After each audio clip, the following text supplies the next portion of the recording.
in the room, and we have some at home. I see Gwen and Bill, who are steering committee members, and others, it looks like, may join a little bit later. So we'll just accommodate.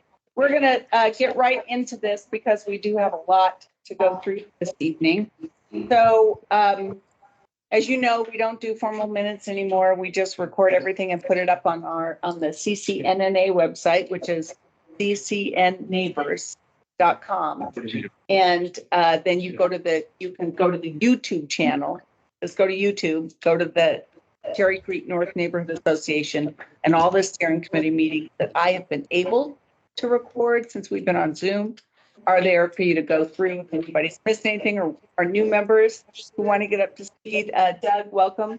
He's a new member from Country Club, and I think Tracy was here last time and a new member. So, so we're excited to have everybody together in the same room. The updates from council, I know that Councilwoman Sawyer is on vacation this week, so she's not going to be here. And I don't see staff right now. So we're going to jump over that and go right to Nick and then to Jeremy, who is here. We haven't seen in a while. So Nick, please give us a report on the bid. Great. Well, happy to host everybody. Glad to have you all here. Thank you. Thank you, Nick. Delighted.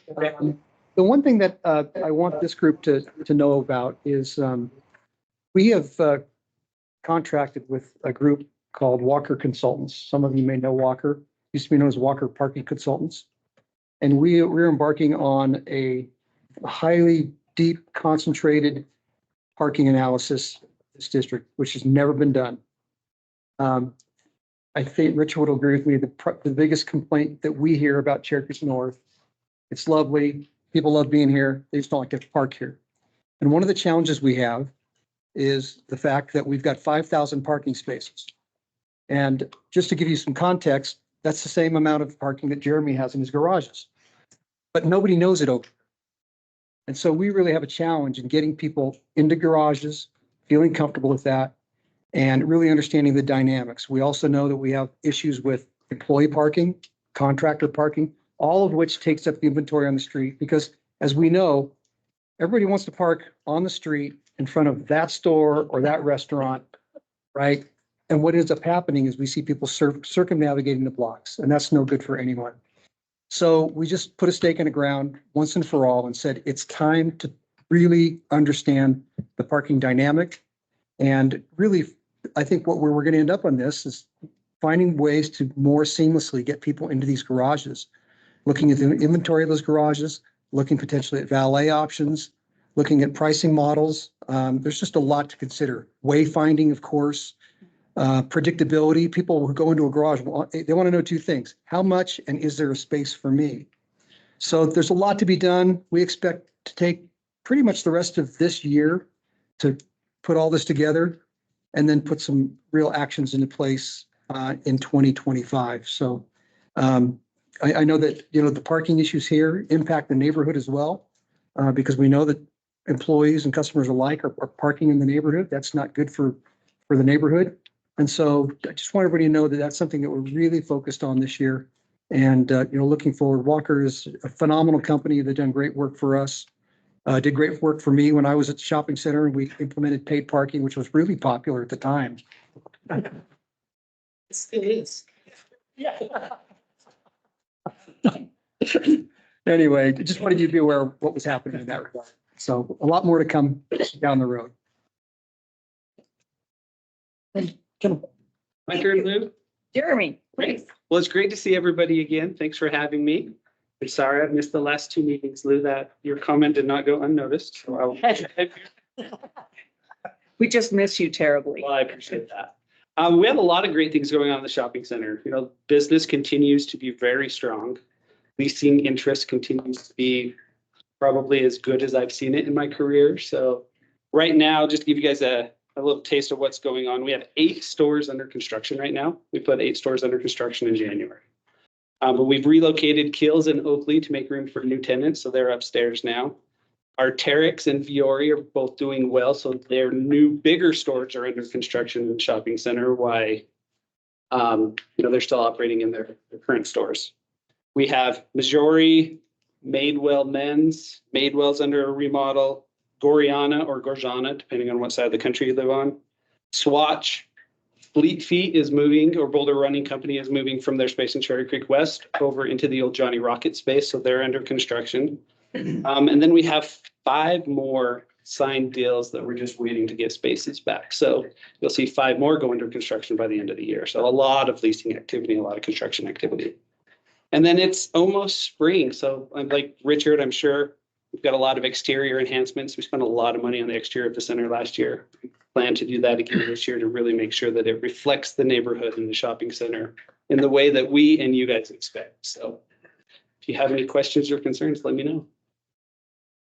Thank you very much for the report. Can I just make a comment? Yes, please. I'm a walker. And so when it snows, I love going to the mall. So I appreciate that you open early. It's pretty well received early in the morning and you can't walk on the sidewalk. So just to thank you for Thank you. that. We're excited to have you, so thank you. Okay, well, with that, and I will acknowledge Nicole just came in. She is Councilwoman Sawyer's aide. So we'll just say hello to her. And I think we'll probably see a few others straggling at this point too. See Larry on the screen there, and oh, my husband Phil decided to join us. Surprise, surprise. He's a good guy. He's really smart. So, okay, we will begin our presentation. So we are going to turn this over right now. I think most of you have received a copy of David and Wayne's report. They are here tonight to present their PowerPoint on that. So I'm going to turn it over to them to get started. Thank you. I just want to make a couple general comments before we get into this. And that is, this sort of happened one day with Wayne and I having lunch. We're not seeing a lot of activity, so you guys behind both trying to get your approvals and stuff. So that's fine. So, but nobody's done sort of a collective overall overarching study of this situation and meeting what's going to be the outcome of all this new development. And it's astounding when you start looking at it and start looking at the numbers and finding out what's happened here since 2013, I guess it was, or 2012. When we rezoned this whole area, it just sort of opened Pandora's box at that point in time. All of a sudden, everybody figured they got to be here. But and little did Randy Nichols know, and he actually first guy to actually build a big project here. And anyway, I wanted to let you know that we're not against development at all. I mean, there's just the two of us. We don't have a dog in this fight kind of situation, but we do live here, and we've lived here for a long time, and we want to see the best, that can happen here and everybody. And we want this to be, continue to be the spot to be at.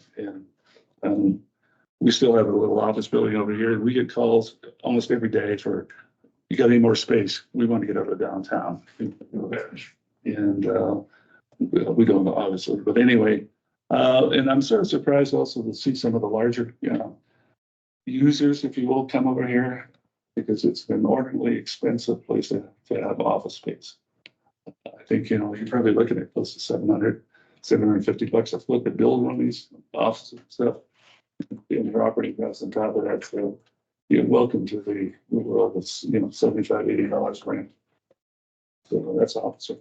But anyway, I don't want to drag this out, but Wayne and I are not against development. I want to make sure that everyone understands it. And we think you probably couldn't pick a better group, than East West Partners, and certainly working on these larger projects. So we're not here to throw rocks. Anyway, so with no further ado. Hey, David.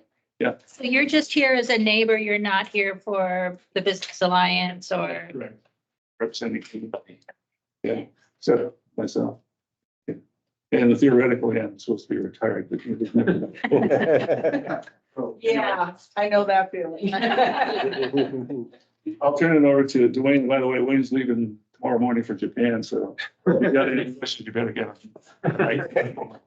I will say we are going to hold all questions till the end of each of the presentations, which are on this topic. And also, if anybody needs the restroom, the code is Those doors are open. 1085 pounds. Yes. There you go. So with that, take it away. I think David covered it pretty well while we did this. We really love Cherry Creek and I've been living here for 25 years and quality of life means so much to all of us. And it's not about development to us. It's about traffic. That's the number one concern we heard in Denver Moves. And it's the issue I hear about from neighbors all the time, other than parking. So that's what we focus on. And that's sort of the essence of what this whole program is all about. I'm going to skip through some. Let me just show you that back in 2013, when we first did this presentation for the zoning, you can see where this is number 11 and number 9. There's the Sears and there's Cherry Creek West. So it was identified 10 years ago as to be developed. So it's nothing new.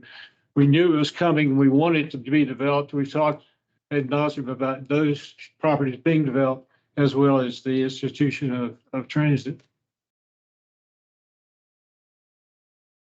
When we projected the square footage in 2013, the bid had 2,500,000 square feet.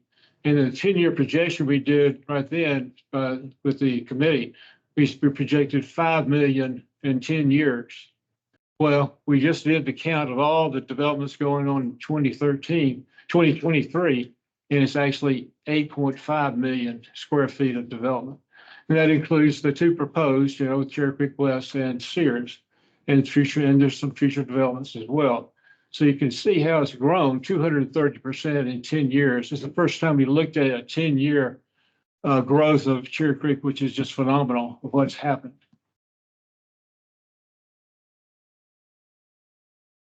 Looking at the impact, you see where here's the bid and how you're looking at uses, retail, office, and residential.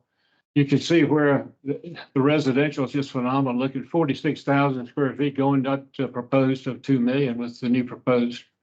And retail shopping centers about the same as it's been with 1.1 million. Cherry Creek West, the 1.9 million, and the Sears at almost 1 million. And you can see the scale of Cherry Creek West and Sears are the largest projects we've ever had here in Cherry Creek West in the 10 years. It's phenomenal projects in this compared to what we've done. These are just the percentages of growth there. You can see how things have grown by use, and it all reflects traffic as well, because traffic ratios are different by use. When we projected the traffic volume, we used traffic engineering, TDA Colorado, and we used ratios that we had at that time.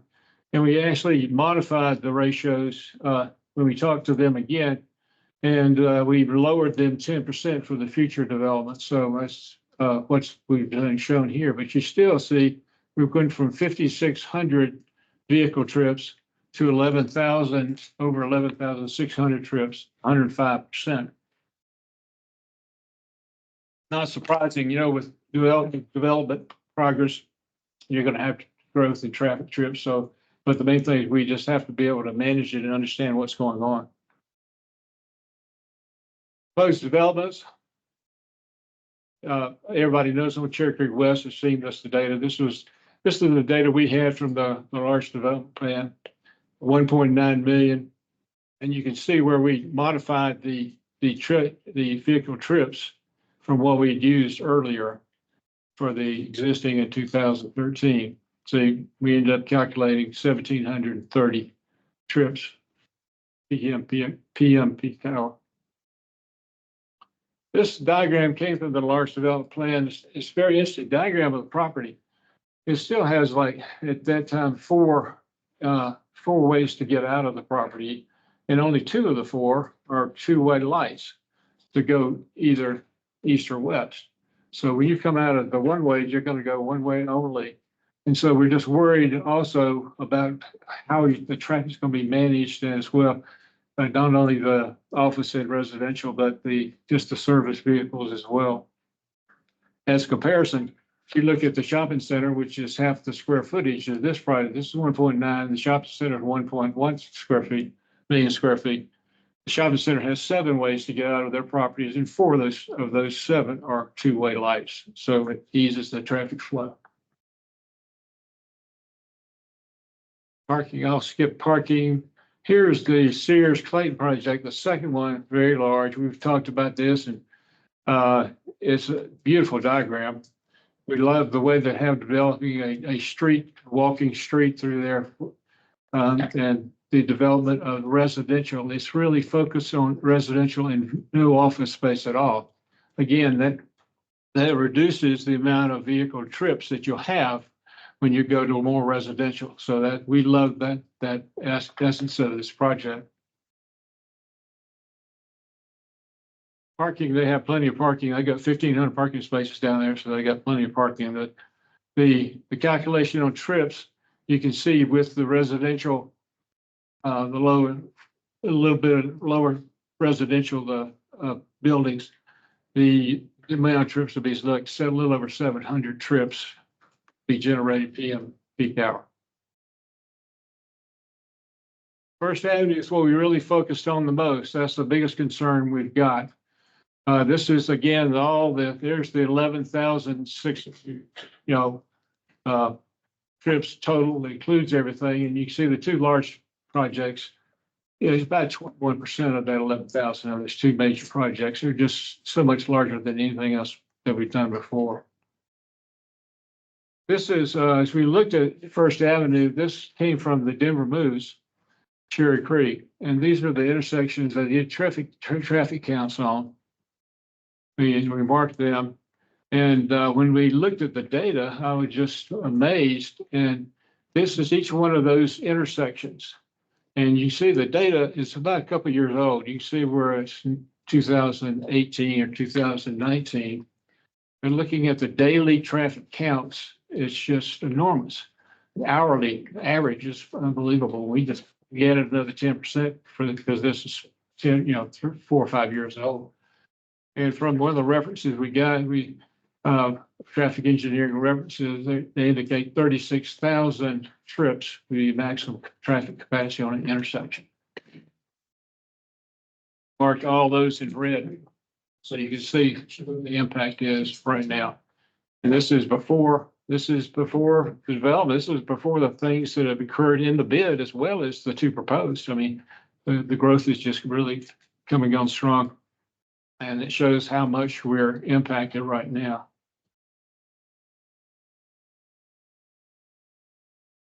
Recommendations, we just had some. I won't even talk about this because Nick's already doing the parking study and the services, and we like valet. And main thing is we just want to continue. We ought to be continuing to look at the data of development growth and what's going on in traffic and in the future. So I hope this won't be just a one-time look. So hopefully we'll have a way to keep studying what's happening in the bid and the whole Cherry Creek community. We address things all the way south of the creek as well as Cherry Creek East, Country Club, and Cherry Creek North. So we cover a lot of territory. And one of the 2 things that we were faced with since, the Cherry Creek moves, Denver moves Cherry Creek, the final plan was really an excellent plan. They did a really great job, but we're just still concerned about transit.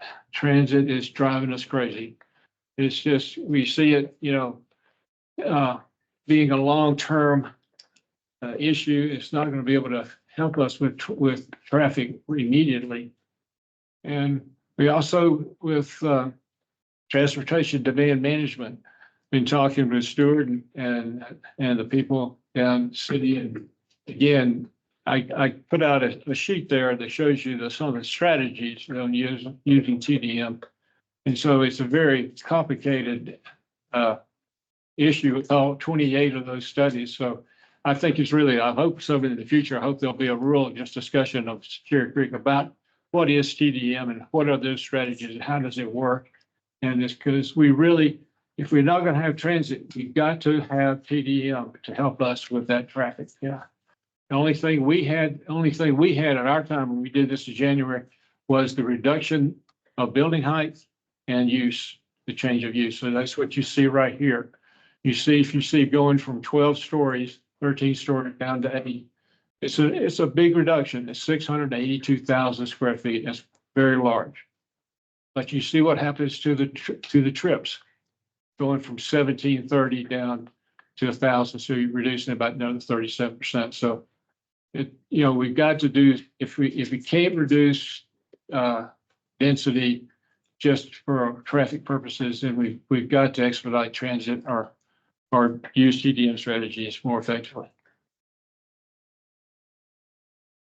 Shopping center, the only thing we mentioned was the Cherry Creek Greenway project. That a lot of money was spent to study that, and the creek is the best asset we have. It's unused. So much. It's just an untapped resource, and we think we need to come back to that plan and be able to use the creek. Sears Clayton is all about us. For us, it was all about safety and how do people get across the First Avenue, and with all the safety that's all the traffic's going to be coming off on Second Avenue, we need to make sure there's good pedestrian safety study to be done. When we looked at transit, we know that bus rapid transit is going to take one dedicated lane. It's going to be coming, and we looked at each of these segments of the spheres to Quebec and Leesdale, that whole arterial. And those are the actual lanes of traffic that you have, and turn lanes as well. So city says it can be done. We got issues of the median between lanes. You see where the Cherry Creek is sitting there. When you get to Downing, trying to get down to Broadway, you got the creek to deal with. But you got landscaping coming up to First Avenue, which can be shortened to help a little bit. But the Spears Boulevard is supposed to be a beautiful historic boulevard for our city, and I just hope we'll maintain the beauty and look of that, as well as being able to address our transit situation. And I hope we'll be able to go all the way out. 50% of the traffic coming through Cherry Creek is through traffic. It's not coming to Cherry Creek. So whether we could get them on that bus to come downtown, and hopefully the downtown will be improved and jobs will come back to downtown. Hopefully that traffic can be handled with BRT if we're able to build transit out that far. Options, everybody has the options on transit with, bus rapid transit, streetcar. We had I heard subway was even suggested, and main thing is the thing that can be used the fastest is RTD. We lost routes RTD. We need to do something with RTD to help try to get people on the buses immediately. That's the thing that you can do the most to help. And if you enhance those buses, I think it'll be more attractive. Looking at the Denver Moves Transit Plan, this was from the 2019 document. It's categorized. You can see the three categories that they were looked at by the city. The first one, the second column has the streetcar, which I love, but that's not going to get anywhere. The ones with bus rapid transit, the third and fourth columns, are the ones that probably are going to get the most attention. You see the total cost, and there's 158 miles of total transit miles in the city. And so you see what average per mile is. And with our Leesdale Spear corridor, we got 5.4 miles. And so we just figured out we're going to be somewhere between 100 million and 35 million. The Colfax Bus Rapid Transit project is $75 million. And that's going all the way up to Anschutz. So it's going to be expensive. And so we got to find a funding resource. The thing in red that bothers me the most is in this study that says it's going to be 11 to 20 years before we can do anything with transit. We've got to find a way to expedite that. Transportation demand management, these are just really from the website. for the city, just show some examples of, we're familiar with eco passes, car sharing, parking now is going to have to be dealt with to subsidize parking. But also just questions that we have, you've got to learn more about transportation demand management. Will all the strategies be usable for all kinds of development? Will it be effective? Will we be able to monitor what's going on with it in terms of traffic? And what's going to happen with the marketplace when you see, is the marketplace going to be a factor in how many parking spaces you have in a development, or can that be reduced and get on bikes and buses? And what are the incentives? Cherry Creek West has a great opportunity through the housing. They'll have some affordable housing, but to get people into that housing, then where they can just walk to work, we keep them out of the cars. That's our whole goal, is to be able to use these TDM strategies and whatever we can do in terms of rental incentives to make sure that they don't get in the car. So the last thing is just, this was our last suggestion, and it's not attractive. Okay. If transit's not going to be here for 10 to 20 years, and TDM, is not as effective as we think it could be, then we're sort of stuck with either density or building use. And so that's the unpleasant situation our study came to. If we're going to address traffic, we've got to move as fast as we can with transit and TDM. That's our show. Well, thank you. Actually, Wayne, you were really fast. That's great. I know you've done this a lot. I think several boards have already heard this presentation. So I told Wayne, I said, I'm sure that after all that practice, you can get it down, because we've got a full agenda. So thank you guys very much for the presentation and for fitting it in. We are going to now turn to Amy Cara, who is going to talk, unless you want to go first, Matt, doesn't matter. If you guys talk I about. would go and then. Okay, you go, perfect. so. Okay, so Amy, I'm going to turn it over to Amy to address both the report and some updates on her project. Amy? Yeah, thank you so much. I first want to say it's so nice to see so many of you all in person that I have only seen on Zoom. Some of you I've seen in person before, but it's really great to have these meetings this way. As many of you know, we certainly haven't, and I don't mean to disagree just to disagree, we certainly haven't been in hiding. We've been in these meetings pretty much every month for the 2.5 years that we have been working through our process for the rezoning here. So I'll just go through some things quickly. Some of these will be slides that you've seen before, but I want to use them as some context. And then I'll talk a little bit about our timing at the end after sort of speaking about the traffic and what we've been doing on that. So again, our total site, including streets and including Cherry Creek North Drive and others, is 12.6 acres. It's roughly 4 city blocks. I'll show you a nice little concept or context slide to really see how that works out. 7 buildings, of which 4 are residential, 3 are office with ground floor restaurants and services. We have 4 acres of open space, and I'm going to speak more about this because it's significant, right? When you think about how you could develop a site like this. 2 levels of shared parking below, and it will be developed in 2 phases over the course of about 10 years, which I'll also talk about. But one of the really key elements here, just to note, is that when you can live and work in the same place, and Wayne spoke to this a little bit, that certainly reduces traffic. It's what's known as internal capture. So that was really fundamentally one of the great ideas behind this development. And so really from the beginning, and those of you who've been watching this for a while know, we really designed this as being sort of the thing that makes Cherry Creek have all of the additional things that it doesn't have today that will allow everybody to live and work and do all of their daily needs within a 15-minute walk. When you have a certain amount of critical mass, you can have more of that situation where people who live here could work here and people who work here can live here. And then certainly connects to the creek and connects the neighborhood to the north. It's also been planned from the beginning based on the planning that has been done extensively in this area, which Wayne also alluded to. There are two major plans around that. One of them is Blueprint Denver, and the other is the Cherry Creek Area Plan. This is an excerpt from the Cherry Creek Area Plan, which shows that this was an area that everyone anticipated was going to be a significant area for development at that time. And so the zoning that we are going to be putting forth is a PUD actually, and that's because we've got some complexities to our site, but it's based on the CCN 12 zoning.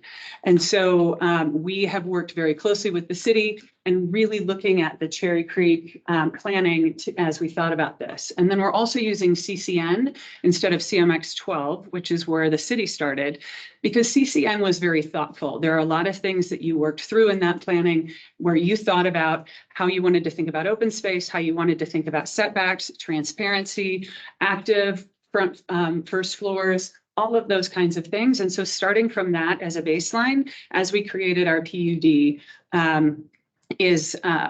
we felt like meant that we were essentially working into everybody's thinking here.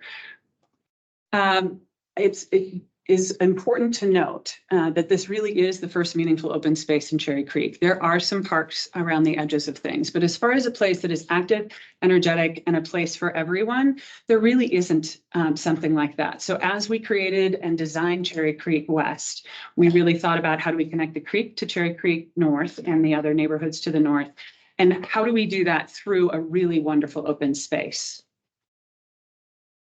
Contextually then, how does our site relate to Cherry Creek North? So we are in blue here, and you can see there's a lot of space between the buildings.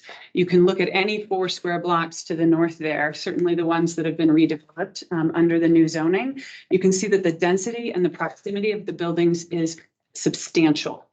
And there's also alleys between all those buildings, which while yes, you can walk through as a pedestrian, it's probably not going to be the choice you're going to make. Whereas between all of our buildings, we have open green space, porous paseos for people to spend time on.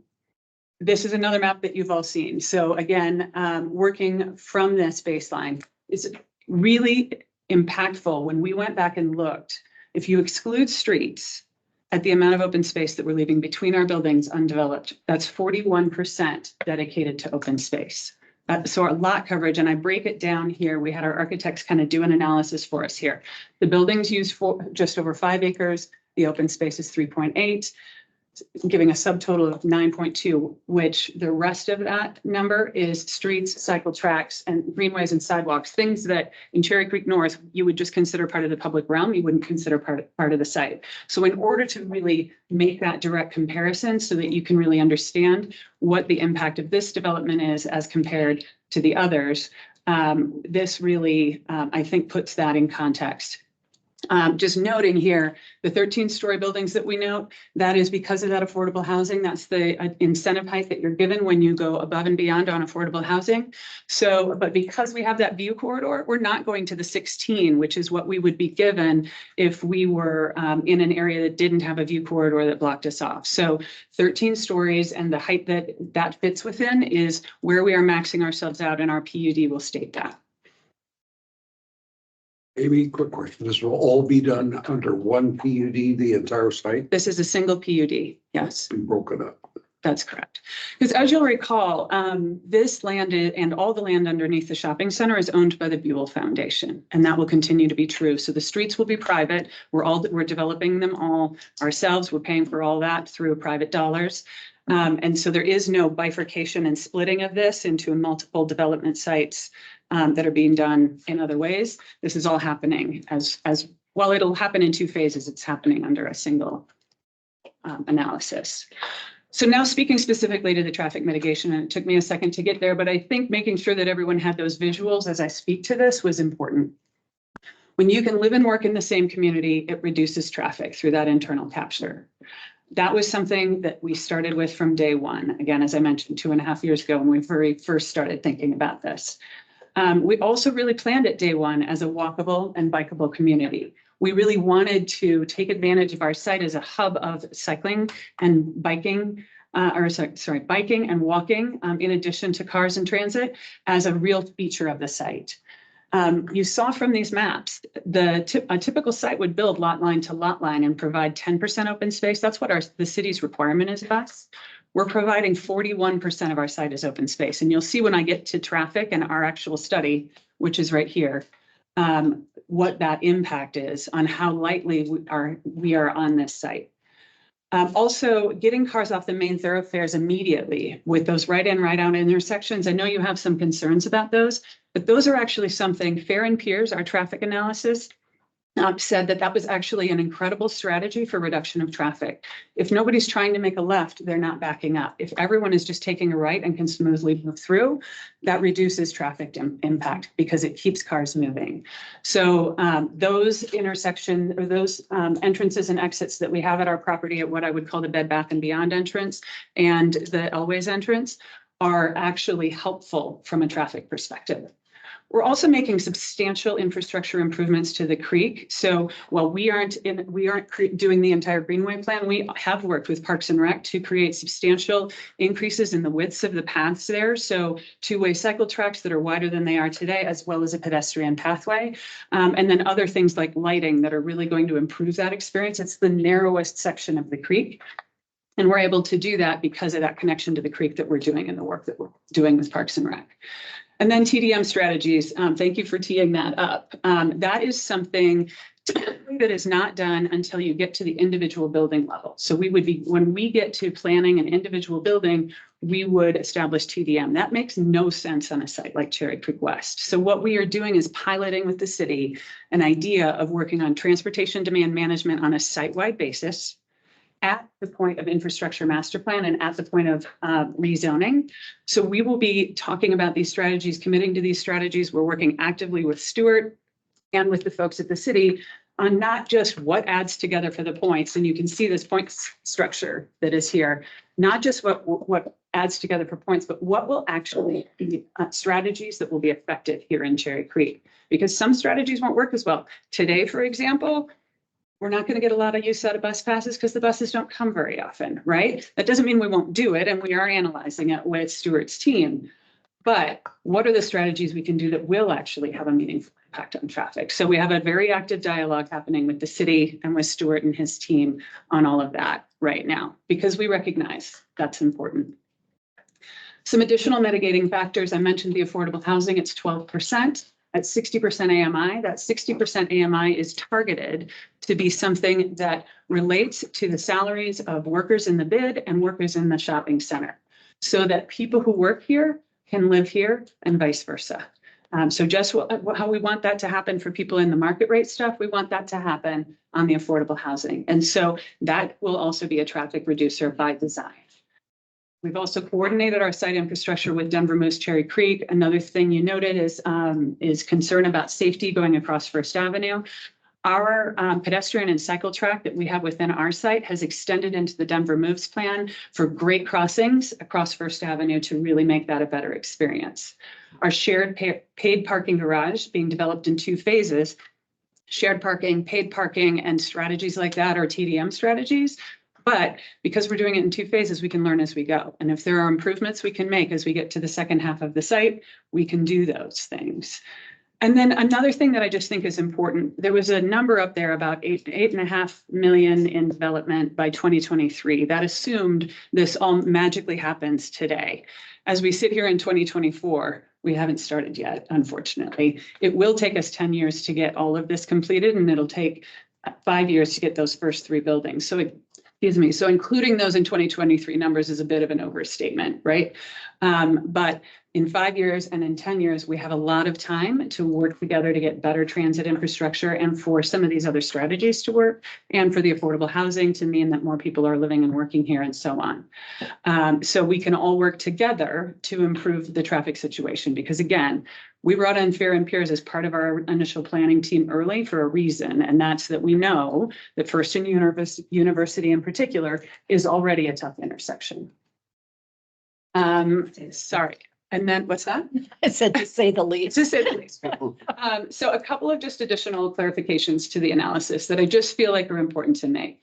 There does not seem to be an analysis in the base traffic generation for the site's prior use as a big box center.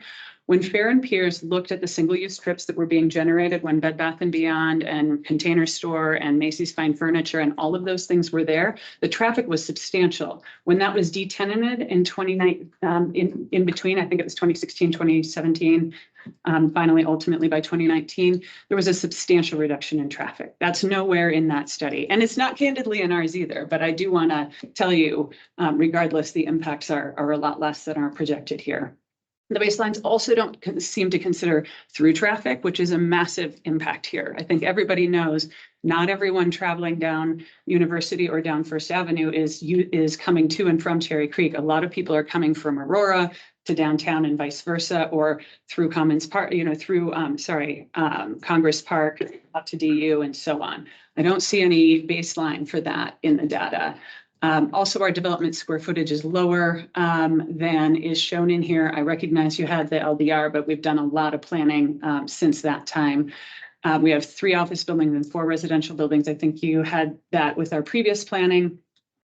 So I've seen 2 versions of this PowerPoint. The one I had on my computer had more traffic than you showed here, and now I think I understand why. It showed 1,900 car trips generated at peak. And then this one showed 1,750. I'll show you here shortly. Our traffics generated are 1,008. So it's a substantial reduction. And a lot of it is due to the fact that we are light on the land, that we've thought about transportation, we've thought about all of these uses together. We're already generating less traffic than the traffic generated by their suggested downzoning. So, and then last but not least, I've certainly heard people say, you can make a traffic study say anything you want, and this thing is massive. But I will tell you, it was created by Fair and Piers, who's nationally recognized, and it was created with 4 rounds of city comments on exactly what they wanted us to be considering and looking at, and all of the other impacts around us, comments from Denver Moves, Cherry Creek, and so on. So this thing has been vetted. The city has it in their hands. So certainly it is out there. So this is the page of all 700 and whatever in here that you care about most, because it is the one that speaks to what is in the study. The comparable column there is the one in red, and that's the one that shows 1,008 as the trips generated. I'll note this only shows a TDM reduction of 12% because that's what they ask of you. But we are currently talking about over 22% in trip reductions, as well as trip reductions that aren't technically counted in Denver that we've talked about with the city that happened in other markets. And so we haven't attached a percentage to that. So we're serious about this. And as a result, you can see it. You can see that in the numbers. Last but not least, I know you've got a lot to cover, a lot more people to talk after us. We're good on time. Okay, good.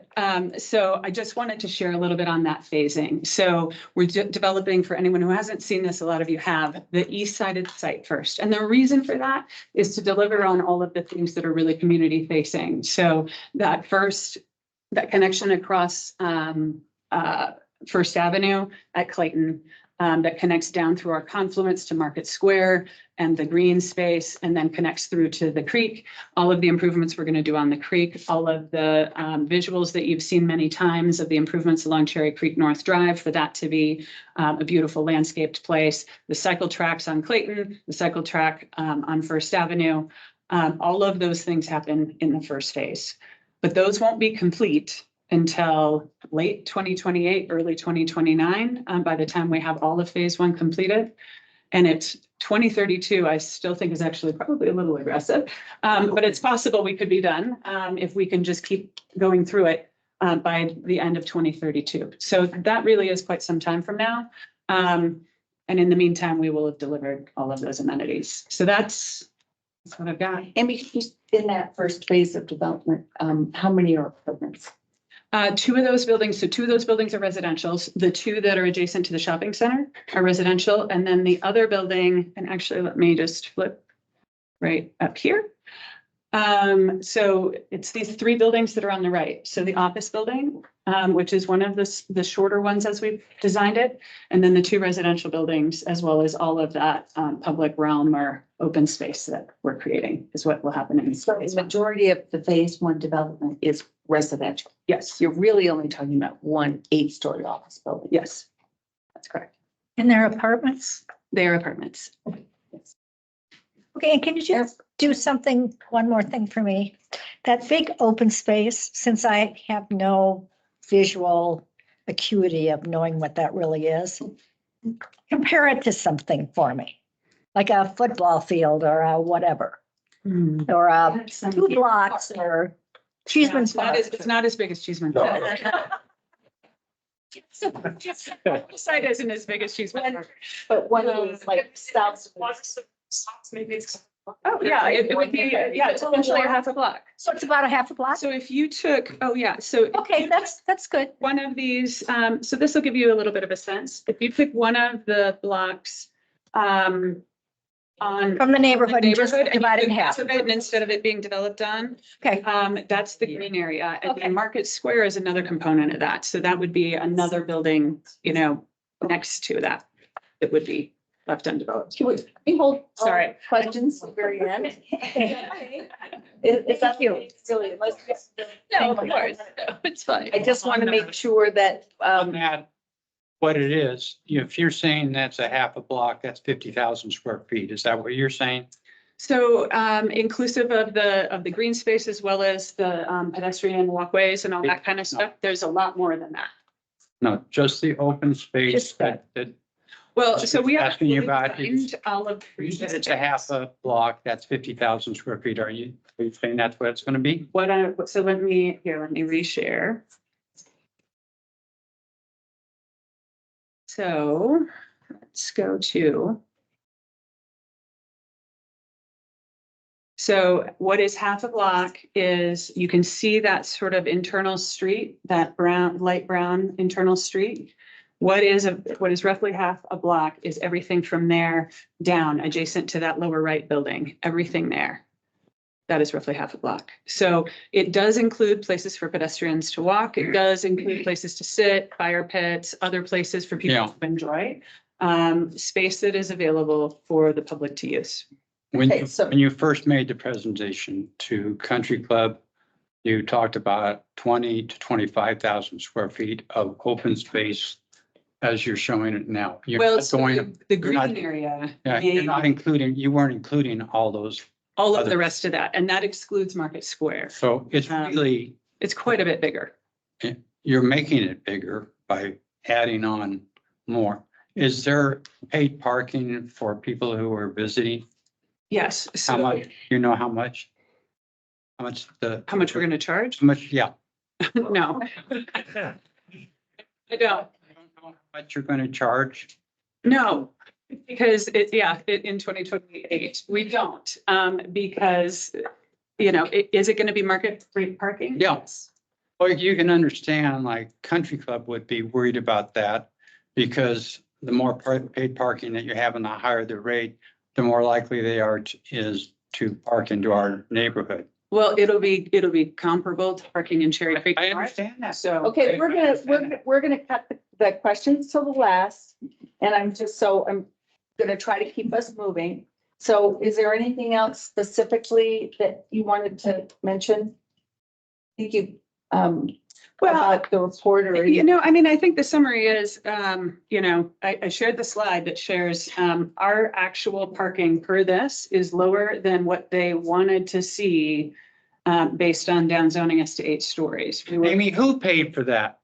We did, but we did it, but to be clear. You paid for a parking study? But How- we paid for a parking study that's required by our zoning based on what the city wanted us to do. Yeah, but you As wrote out the check.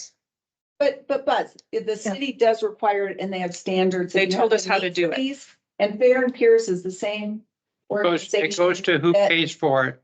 The city also hired Fair and The Pierce. city has to within approve it. Bruce, Cherry Creek. Did they write out any money? Again, did they give any money? I'm gonna stop that part of the discussion and I'm just gonna If you ask. don't like it? No, Is that because I want to get all the presenters, questions can be held. This is not an attack on anybody here. We're trying to get correct information out to people.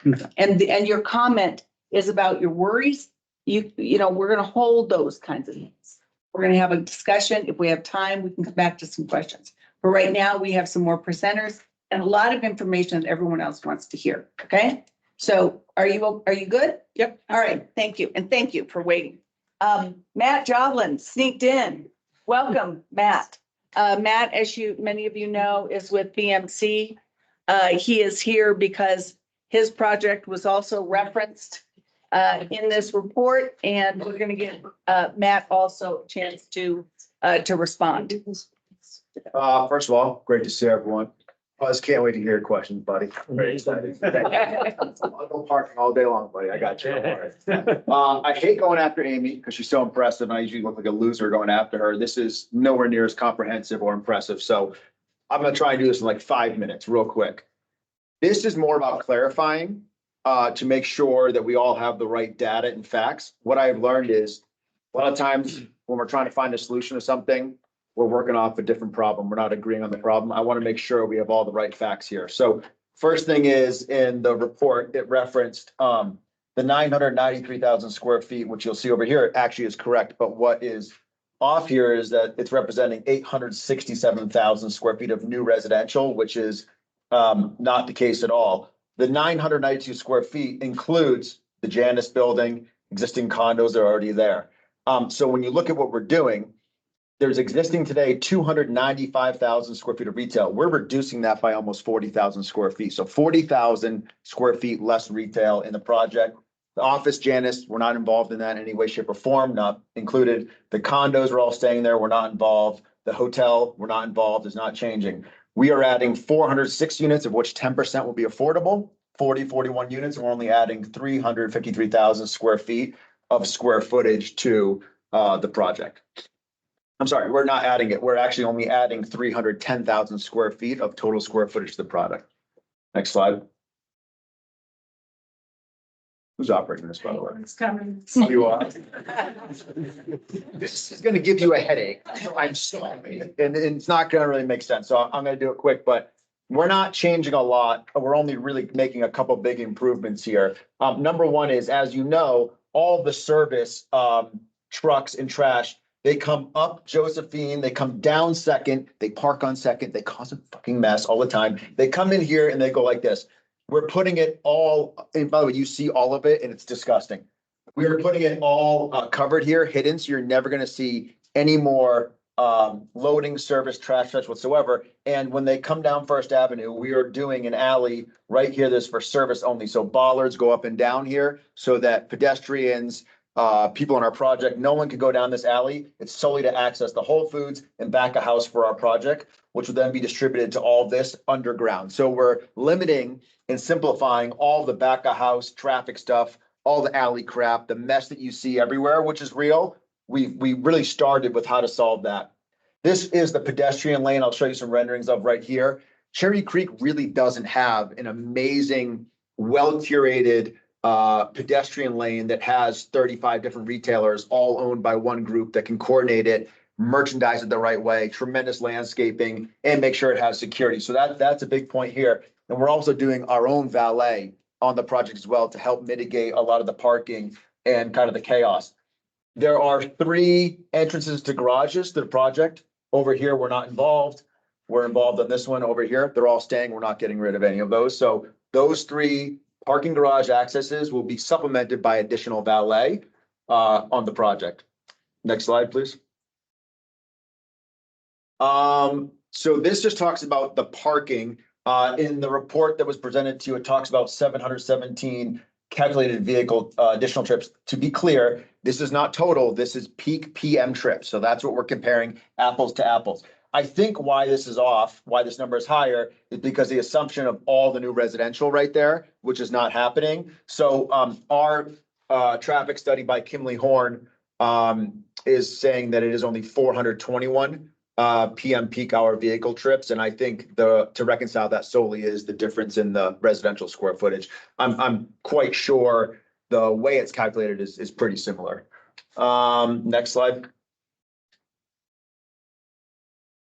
So these were some of the recommendations, most of which we agree with.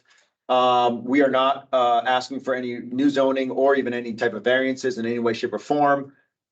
Studying the value of the bid parking benefit. I'm on the bid board. This is already in process. We're spending tremendous time, effort, money on this, and it is critical for all of Cherry Creek North to manage what's happening.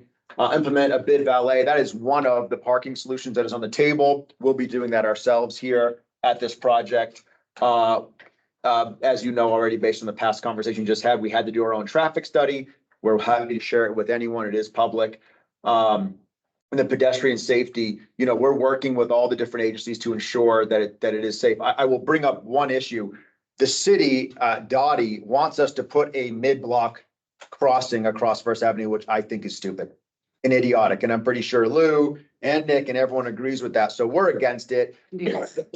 And East West. And no one wants it except for one person at DOTI, which makes no sense. So we're not going to do it. And I don't think we have to. But what that shows you is like, there isn't complete alignment between all the different stakeholders, the city being one of them. And that is an issue. So we're against it. Everyone else is. It makes no sense. And these were some of the other things we talked about, creating this linear park along First Avenue, the way the buildings are set back and how we're going to landscape it. First Avenue sucks. It's gross. We need to improve it, spend money on it. Hopefully we can address that pretty soon as a community. And like I said, we're consolidating all the back of house trash loading, and everything's going to be underground from that main point right there. Next one. So this is standing kind of at Crate and Barrel, looking southeast. This is the back of the condos. Pretty ugly today. It's that wall. There's storage up here. No one wants to walk back here. I mean, if you want to get murdered, probably go back here at 9 p.m. at night. I suggest that. So our whole thing is like, how are we trying to create something that's really nice? This is the identical view of what it's going to look like. We have this big pedestrian gathering area here. We're going to do an outdoor bar that'll have coffee, pastries in the morning, all type of activities programmed. We'll probably have 200 plus events programmed here during the year, both summer and winter. Tons of patios, a lot of different types of restaurants, and then obviously high street retail and some local retailers as well. This is just so we were over here before. Now we're coming at this angle looking at northwest. You could see the building that David built right there. So next one. So this is what it's going to look like from there. So we're kind of looking north, coming from First Avenue in this pedestrian lane right here. This is all parking garage. That 5-star parking garage is not coming down. Anyone that told you before, and the last developer said, hey, we're gonna take that down and punch Columbine through, is an idiot, because it is impossible to do that. There is an easement through there that multiple different people have that there is no way physically possible to get around that. So we're reskinning that entire building. It's going to look like a residential building. It will look 10 times nicer. Next one. So as you know, right here, this is an older picture. You see the solar top. That's now Joybird. You've got our house right here. And so next slide. So we're taking all this down. Condos stay. You're going to see a slide in a second of all the money we're spending actually just to improve the condos, even though we don't owe them.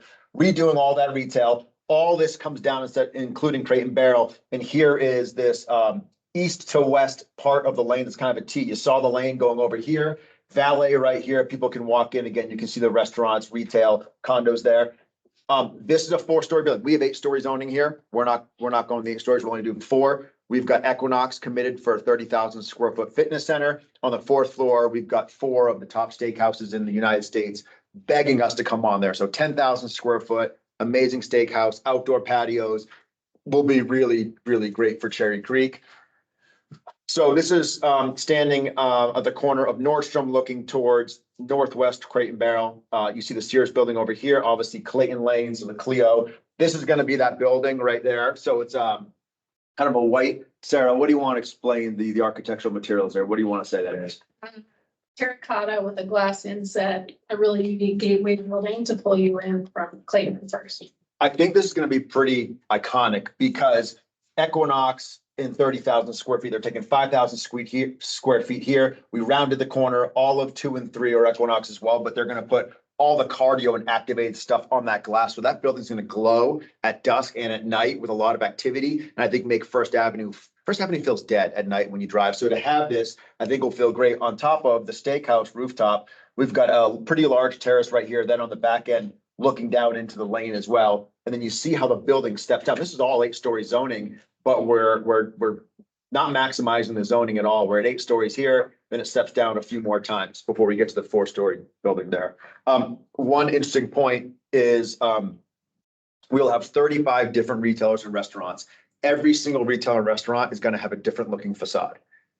Different materials, different amount of glass, heights, different planes are coming in and out. So to create that variation, so it looks a lot more organic instead of some of the buildings we've done where we got 200 feet of the same looking storefront. That's a mistake that we made. This is really looking at from David's building, Cambiar looking down. This is that crappy alley that we were looking at before that we're converting. Existing condos here, the residential, you can see how we're wrapping all the parking over here and making it look like residential. This is one of the openings. We've got an incredible restaurant committed here. This tree is the bane of my existence, but I'm going to figure this out. I want to bring in like a huge 50-year-old tree and plant it here and somehow keep it alive to create this entrance. You can say, well, that's not possible, but we just did it in a project in Miami, and it's amazing how to do it. You actually cut trees in half like this. And then when you pull them out, you simply put them back together and they heal themselves. It's pretty incredible. We just did it with like a 100-year-old tree in Miami Beach. So we're going to find an amazing tree here, some mature landscaping, which will help, but to create really that sense of entry. And this will be an outdoor patio with a really nice outdoor bar over there. Rockefeller Center. Yeah, maybe. That's probably right. So again, just this is the view looking south. Next one. This is from the east-west project looking north. Crate and Barrels coming back in right here on the ground floor, 25,000 square feet. These are the apartments. And then you can see all the different types of facades in the lane right there. Oh, we talked about this like landscape buffer. So that's probably not rendered exactly right, but there is going to be a landscape buffer from the sidewalk to First Avenue. All retail dies on First Avenue. Does anyone know why? Because you're afraid you're going to die when you walk on it. It's uncomfortable. You have 100,000 cars a day coming at you like this, and that's why retail dies. We can't even lease some of the stuff down here that we own. So creating that buffer is incredibly important. And Crate and Barrel has access on the lane too. They're smart enough to say we can't just be on First Avenue, and we agreed. Next one. So we're standing in that like courtyard, looking towards the Equinox building. You can see this will be like the bar lounge patio for the steakhouse. Equinox in 2 and 3 just gives you an idea of some of the materials. Next one. As you walk in, it's further down. This will be the entrance for the steakhouse. They'll take you up the elevator all the way up to the 4th floor. Is that it? I thought we had one of what we were doing for the patio for the condo building. Well, it's gonna be a lot better. Well, and while she's pulling up that slide, I will remind everybody, because I think we brought this to the steering committee some time ago, but there's the new-ish common consumption law in Denver, which really, when we looked at it and brought it to everybody, it didn't really apply to any place that you could really identify in Cherry Creek because of the requirements of that program. But I think this Paseo area that he's talking about will. So that could be our first common consumption area, where you can actually get a beer in one place and walk around in this contained area and enjoy the different music and the shopping and things like that. So that too, actually. oh, you are? Okay. All right. Well, then. Totally transform across. Like Dairy Block. So I think Dairy Block has some, those of you who've been down there. So did you find it? Well, I think I'm not sure we're quite ready for questions. Real quick. Does anybody have a quick question, or can we, hopefully this gives you some data to keep in mind that is different from this report, so that when we go back and look at this, so it sounds to me that since this has been done, we also have the Fair and Peers report that will be made public. Yep. And With tonight. Kenley Horns. Okay, so for those of you, sometimes when you get all this data, it just goes over most people's head. You look at all these numbers, they are what they are, and nobody knows how to vet them or frankly interpret them for the most part. When you have a report this size, even if it's public, there aren't a lot of people that are going to be able to get that information and make sense of it. So hopefully some of these details that have been provided are allow us to have more current data than the data upon which some of these reports were based, because some of that is, as Wayne pointed out, is 18 and 19. Data. The data we have is current as of January, only the public information that we had at that time, okay? I'm sure, the whole essence of our report is to have a discussion, get this discussion out. And we're glad that the numbers are what they are. Yeah. So you can have a meaningful discussion about what effect it'll have on traffic, so. You have your last slide up there? Okay. So this is what it looks like today. These condo owners get the best deal in the city. Just to be clear. What does it look like now, Sarah? Let's show them. Price is right. That's my door number 2. Oh, wow. Yeah. They got a good deal. Wow.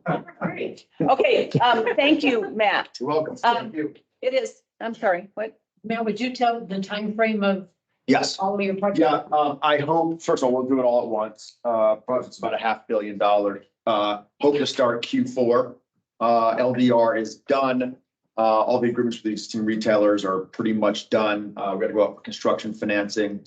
As you know, the capital markets are not that great. That will be a challenge. But we have a tremendous amount of equity committed from 2 of the largest institutions in the world. So the equity's there and it's very low leverage. So I feel confident we'll get it going. Once we go in Q4, we're gonna knock this out in 24 months. It's gonna go fast. We have a really great game plan. PCL is our contractor. We have a great team from them.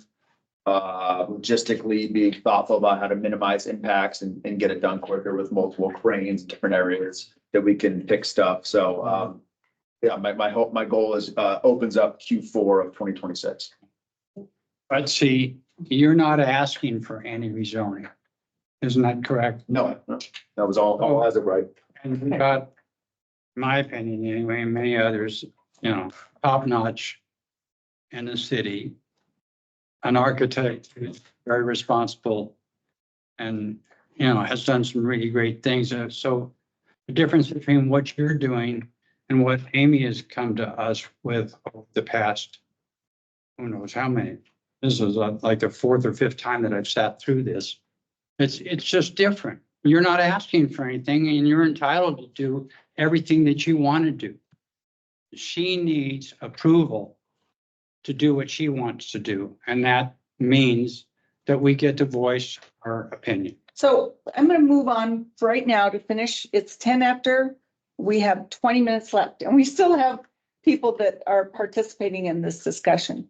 And I'm just going to add right now, first of all, Fudge, you're exactly right. But that decision gets made in our neighborhood organizations once Amy's rezoning is filed. It has not even been filed. Once it is filed, most RNOs, certainly Cherry Creek North Neighborhood Association, we have a zoning committee. We will get the notice of the rezoning. We will start our process. We will meet it. We will bring that information to our neighborhood. We will get a lot of input from neighbors. This is not a board determination. This goes to the neighborhood. We will make sure that we have the kind of robust discussions. So Amy will be back, and then what we will do is weigh in on that rezoning, and likely that is the time that we can start talking about what benefits we first. And I will just say that the conclusions, I participated, as did Richard and Stuart, in the small group with Denver Moves Cherry Creek for 1.5 years. And we talked about a lot of this. We looked at these numbers, and a lot of our conclusions are the same. If you drive over to Costco, you're going to see that there are more huge apartment buildings going up on Leetsdale and in Aurora that are on the Spear Leetsdale corridor than there are going in on Amy's project or Matt's project or anywhere else in Cherry Creek North. So we've got problems that we need to address on a larger scale. I will also note that having participated in the Cherry Creek area plan, that the bid actually has 12-story zoning in the bid. So when people talk about the 8-story zoning of Cherry Creek North, on the east side, the bid has 12-story zoning. You need to go back and look at the bid zoning, and I can send that to anybody who wants it. And in the area plan, this was identified for 12. So it's not like this is new for those of us who have worked on this most of our lives, Brooks included. But 50 years. It 12 stories is balanced with 3 stories in a portion of the area. But that portion is only, again, 4 square blocks if you look at the whole bid. And that's what I want people to keep their minds. I'm not trying to make your mind up. And I'm not trying to ask for where your neighborhood I'm just stands gonna- on this or your. Well, we already voted against it. But I heard that, but you know what? That's your R and O. You, And I think. you were given notice that we want it cut down to 8 stories. But that's not what this is about. Right now, what this is to get good, accurate information. People can make their own decisions. And I'm not telling anybody how to do it. I'm saying that there are processes. And right now, we're gathering data. We don't even have the zoning. We have a process. We will take that process.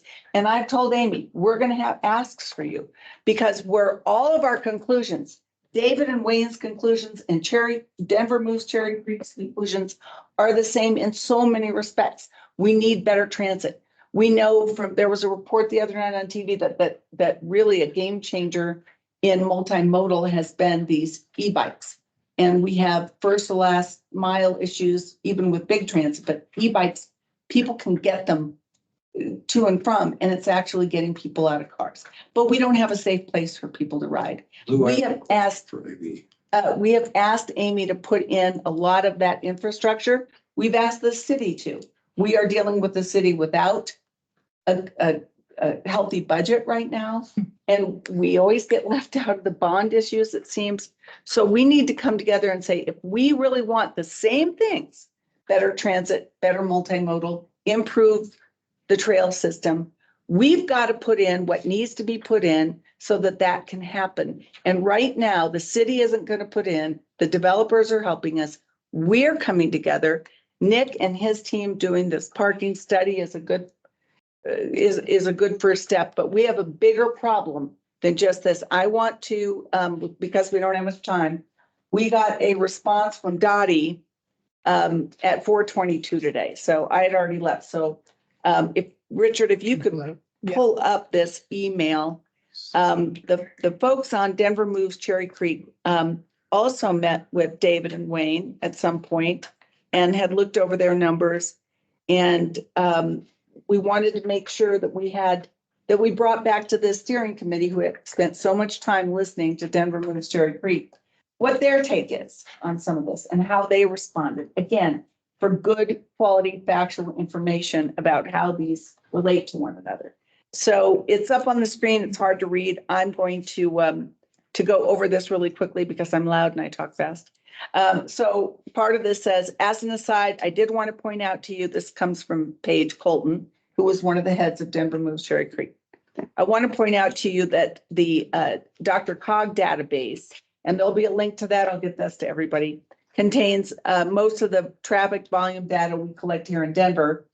And this database contains 2018-19 counts referenced in the new Steele report, as well as more recent data collected in the Cherry Creek area in 2022. So there's some, you might all, want to, geek out on some of that current data and see how that compares. Summary, this is from DOTI. The Denver Department of Transportation and Infrastructure has been asked by stakeholders who participated in the city's Denver Moves Cherry Creek process to compare Wayne New and David Steele's Comparing Reinvestment in the Future, a progress report and analysis on Cherry Creek growth, development, traffic, and impacts on First Avenue report with DOTI's Denver Moves Cherry Creek plan. And most of you know these both came out about the same time. Stakeholders requested this comparison as the reports were both released in early 2024 and are both intended to address transportation challenges in the Cherry Creek area. The two reports have similarities and differences, and one key distinction is the methodology used to derive recommendation. New Steele's report focuses on existing congestion and projected traffic volumes for existing and new developments in Cherry Creek, while Denver Moves Cherry Creek models area-wide and region-wide growth and congestion using a 2050 travel model and used a robust public involvement process to create and refine projected recommendations over an 18-month process. Both reports recommend increased investment in pedestrian and bicycle quality and safety improvements, significant local and regional transit improvements, Cherry Creek North bid parking improvements, strategies to reduce vehicle trips, which DOTI called transportation demand management. Differences between the two reports include recommendations relating to congestion. The New Steele report concludes that the proposed density of Cherry Creek West will increase already existing congestion at certain intersections in Cherry Creek.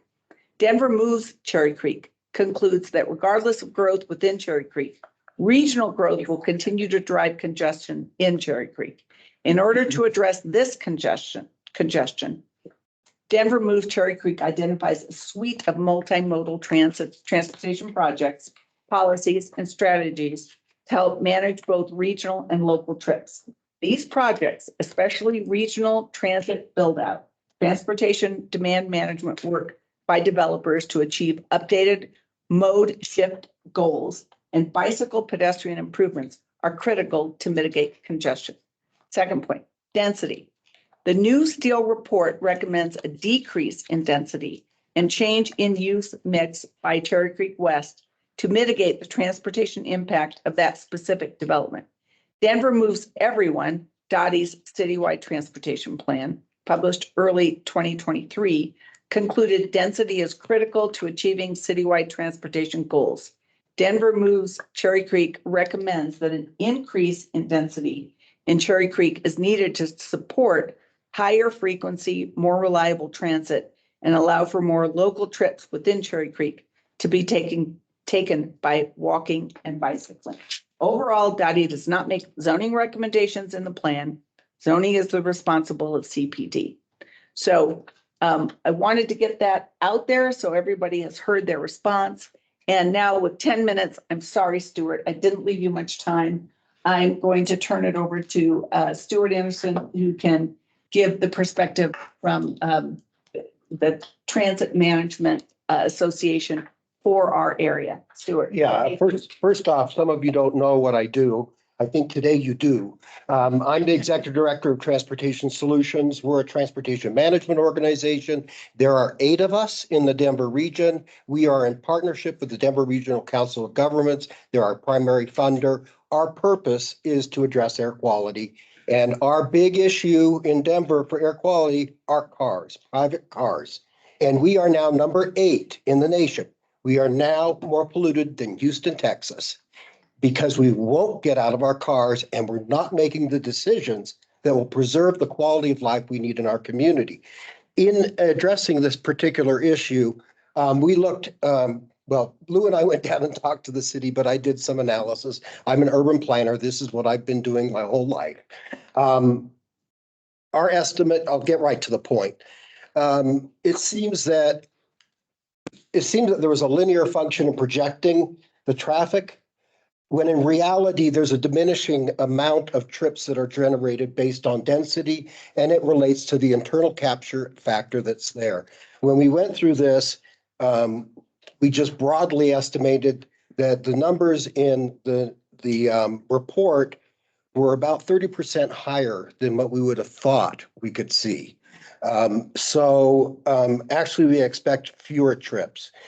And one of the things that I think DOTI's trying to tell us, the new model that Denver did for the first time, and it's way past due, is a model that looks at all trip generation across the region. Our problem is not here. It's not that project. It's in Aurora. We are the bottleneck that keeps traffic from flooding further into the city. If you're worried about Country Club, worry about traffic dissipating in this area and more Aurora cars heading up that way. We see it all the time. It's called latent demand. We have so much latent demand that if we got everybody in Cherry Creek out of their cars, we would still be congested. So you need to think about that. And if we're going to make sacrifices in our community to accept something that's less desirable, and I'm not saying density is necessarily desirable, we're only rewarding the developers of residential units on Leetsdale, not Cherry Creek. And that's not going to change. What we need to do is get the Aurora folks out of their cars and onto a bus. We talk about BRT as if it's an option out there. It is set in stone. There is no discussing it. There's no streetcars. There's no subways. It's BRT. We have formed a partnership between CDOT, DRCOG, and the city that is now in partnership with FTA, the federal agency. Our BRT routes are listed with FTA. So they're coming. I went over to CDOT and talked about the Colorado Boulevard BRT because I didn't believe them when they told me that they got all the funding, because they never quite get to that point. They do. It will be built and operational in 2030. The Alameda line that's going to come through Cherry Creek, it will come from Alameda going east, go up University to First, and then back down to Alameda Parkway and out. So it will serve Cherry Creek. That will be built between 2030 and 2034. DRCOG is the lead on that particular study. Some of you have participated in focus groups. And then there's the Spear Leetsdale BRT that's coming down the pike. They have a very broad range, 2030 to 2040. We have been pushing, Lou and I have been trying to move that up. What we have been able to obtain is a commitment from the city to provide enhanced transit along this corridor by 2027. Now, I met with RTD last week with their planners because I am so frustrated with us having 1 hour frequencies on our buses and the fact that we've lost access to our labor pools. I don't think a lot of you realize we have a 40% turnover rate with service, hospitality, and retail employees because they can't get here. It's a big problem. So the point being really is that in order for us to grow, we need these BRT lines. You may not like them per se. Come to our event that we're having on the 25th at April 25th down at DU. We're bringing in the lead over BRT in Minneapolis to talk about their experience. They are 8 years ahead of us, and they can tell us good and bad things about it. But at this point, I wouldn't question whether it's coming. It's coming. And when I met with RTD, I've been giving them recommendations forever. And I know all these folks, I've worked with them. And they have a pile of requests from me, and I pushed them on that. And what Jesse Carter and RTD said to me, Stuart, I've heard you. What you've asked for has been approved, but I have no drivers for these buses. So we can't give you 15-minute service. So right now, as you all know from reading the papers, our governor is very upset with RTD and wants to redesign the whole agency. And if it's not the governor who's going to do it, somebody else is. Because we're a big city and we can't operate with bus service that maybe comes. And when it does come, it's once every hour. And that's not acceptable. Something's going to change between now and then. Beyond that, I think I've covered most items. Oh, I did want one exception in the report that I did not like is that comment about TDM not being proven. We actually have a national case study award-winning property in Cherry Creek for reducing trip, and it's called Clayton Lane. And the inspiration behind that was Randy Nichols, because he put a square foot assessment on his whole property that would pay for transit passes and alternative transportation. And what we did is we provided free transit passes to the Marriott when they first opened. And they actually got up to 94% of their employees used the bus or another alternative. They had a 6% drive alone rate. When we surveyed in 2017, 42% of drive alone commuters in Cherry Creek said they prefer coming to work in another manner.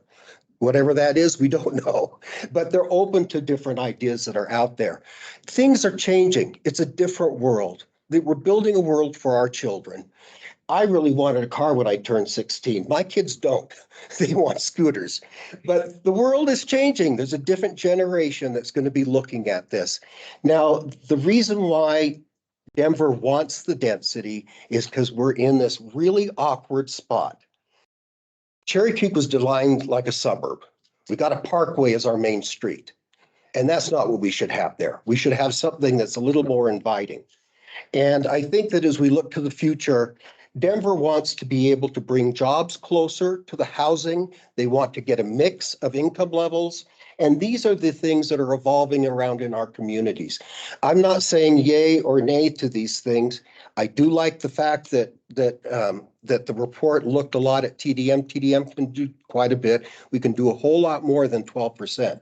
We could easily reduce 25% at that site. I'm not committing you to anything, but we have proof that these things work. And if anybody doesn't believe that TDM works, I will go through a whole list of properties in Southeast Denver, and I'll tell you how they are performing. Our problem is we may like to drive our car, but that doesn't mean everybody else does. And so we want to make some changes. Sorry, that's quick. It's, So you are saying the answer to congestion is density. Yes, it is. It's proven.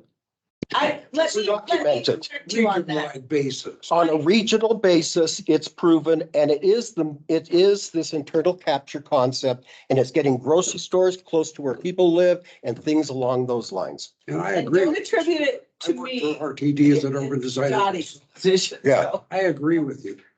But they've made us the sacrificial lamb for the region by creating density areas that they have not served with transit. They've left us out of the transit plan. We will be the richest area transit-wise in about 10 years. 3 BRT lines running in our area at 5-minute frequencies is going to make it so damn convenient. And we can watch Colfax to see if it works. We're going to be the most transit-rich area in the future, probably by the time you build your last building. We're, encouraged. So I'm going to bring this to a close because it is 6:30 and we want to keep respectful of everyone's time.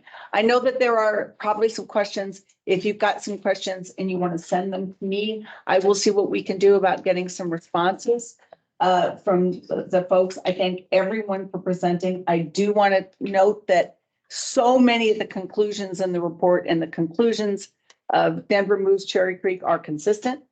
There may be some differences in how these developments impact that, but I think it is very clear that we need more safety, better crossings.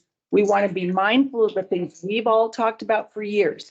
Gateways, we have an opportunity right now with these two developers to have them help us get real gateways, to really improve First Avenue, to make it safer to bike right down. And of course, if we can just point out that that East West has already promised to put in some of those bike lanes and some of those improvements. City isn't going to do us for us. So if we want some of these improvements for safety under Vision Zero, even though we keep asking, we need to build on what they can do and ask for more and have a unified voice when we go back to the city and say, we really want to be included in the bond so that we can get some of these other improvements done. So if we continue to work together and we continue to focus on what's going to be the best for Cherry Creek and the surrounding neighborhoods, we can maybe really get somewhere this time. So I think of this as an opportunity. Certainly tonight is about getting the information from David and Wayne's report, from Dottie, from Stewart, from the developers, so that we can all at some point go back and really think about that, do what we do in our separate processes, in our organizations, and our RNOs, and our neighborhoods, and come back together and see where this goes. When are you filing, Amy? Don't know yet. Okay, so at this But you point- guys will be the first to know. Well, when there's a final, we notify you. PUDs, they're the The anathema. city asked for it. And It is. hope that the specificity It's of communicating. PUD will be the equivalent of what Matt's presented on Clayton Lane, because it's really, you have to get to that fine grain There's a lot. We've been, before. that's why this has taken 2.5 years, is we have been fine grained into every detail you can imagine. Boxes that I think will need more. And you'll see it. It'll be. Can I just? We'll be asking for development agreements. Will be development agreements on top of the PUD, but we won't start that process until we know what they're asking. Yeah, Can I just ask whether Amy can provide us with her PowerPoint so we can just, everything just went by so fast. I'd like to be able. this is recorded. So we're going to upload that. As I said, I know you're new. We'll try to, if you guys can send me your presentations, we'll try to distribute that. But you can also go back and look at this, but I know it's kind of hard to really look at when you're, especially where you're seating. Yeah, right.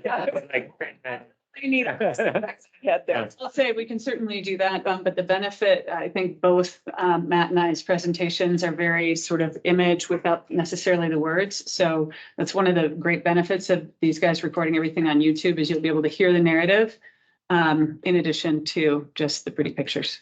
So, but happy to share. And there will be more. Amy will be back. Matt will be back if we need him to or want him to. This is the beginning. I want to end this as one big happy family. It's great to see everybody in person. We really do need to work together to get the benefits out of all of this, knowing we still have problems out east on Leedsdale. But right now, let's just be joyful that we're here together and we have this great participation. Thank you all. We are adjourned. I